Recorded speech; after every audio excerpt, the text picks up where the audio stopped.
আজকে সোনাইয়ের বিয়ে আর আমরাও সকাল সকাল চলে এসেছি বিয়ে বাড়ি। তো বিয়ে বাড়ি এসেই দেখলাম এখানে গায়ে হলুদের তত্ত্ব অনেক আগেই চলে এসেছে আর খুব সুন্দরভাবে সমস্ত তত্ত্ব সাজিয়ে গুছিয়ে রাখা আছে এখানে। আর বিয়ে বাড়ি মানেই তো গায়ে হলুদের একটা বিশাল পর্ব। তো এখানে হলুদ নিয়েও সকলে রেডি আর এখন সোনাই বসেও পড়েছে।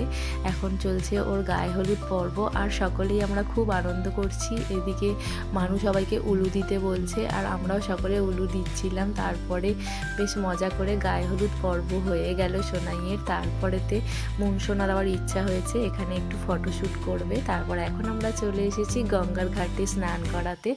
আর গঙ্গার ঘাটে এসেই দেখছি যে চারিদিকে শুধু হলুদ আর হলুদ, পুরো গঙ্গার ঘাট একদম হলুদে ভরে গেছে। আজকে কত বিয়ে বাড়ি রয়েছে, মানে একদম লাইন দিয়ে চান করাতে হচ্ছে প্রত্যেকটা বর কনেকে। তারপরে আমরা একটু ফটোশ্যুট করে নিলাম। তো গঙ্গা স্নান করাতে গিয়ে ভীষণ মজা করলাম সবাই মিলে।